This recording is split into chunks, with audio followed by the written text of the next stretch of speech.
Thomas and Friends, Blue Mountain Mystery.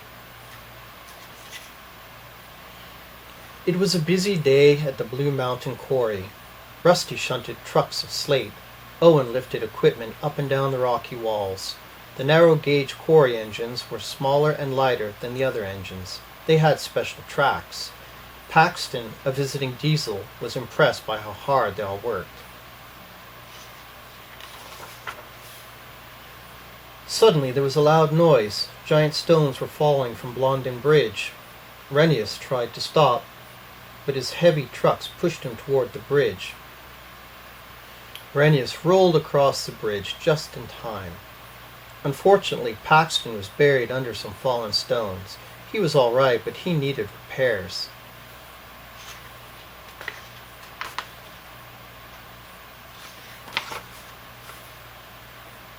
Thomas went to the quarry to work in Paxton's place. "I like working with my narrow-gauge friends," he whistled. Suddenly, a small green engine darted out of a tunnel. "Hello, Pete, Thomas." But the little green engine rolled away into another tunnel. Thomas asked Skarloey about the green engine. "His name is Luke. He hides here because he did something very bad." Thomas promised to keep the secret locked in his funnel.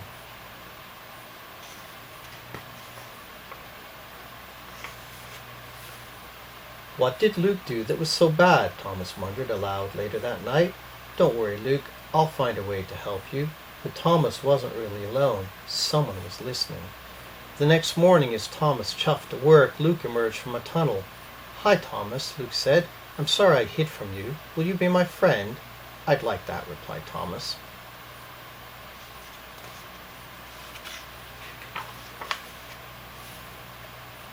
Thomas and Luke worked together at the boulder drop all day.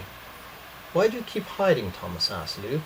They didn't notice that Paxton was back. He was listening to Luke's story. "I first came to the island of Sodor on a boat," said Luke. "When they were lifting me off it, I bumped into a little yellow engine and sent him splashing into the sea."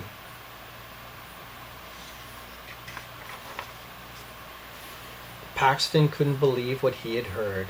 He raced off to tell Diesel. Later, Thomas heard Paxton telling Diesel the story. "The yellow engine was never seen again," said Diesel. "We'll have to tell Sir Topham Hatt and Mr. Percival." Thomas was worried. He had to find out what had happened to that little yellow engine. Thomas chuffed to the steamworks to ask Victor if he knew anything. "That was me," said Victor. Victor's story about his trip to the island of Sodor was the same as Luke's, except for one important detail.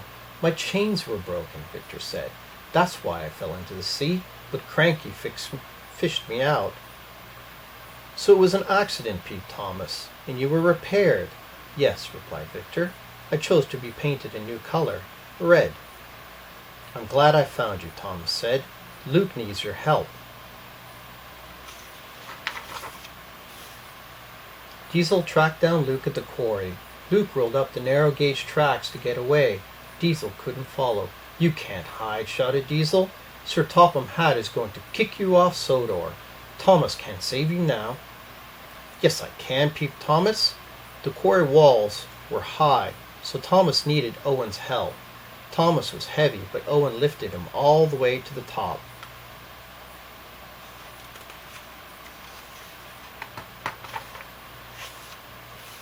But Thomas's wheels were too big for the narrow-gauge tracks.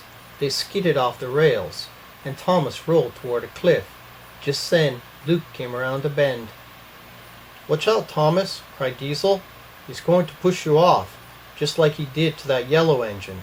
"Don't worry, Thomas," said Luke. "I'll get you back to Owen."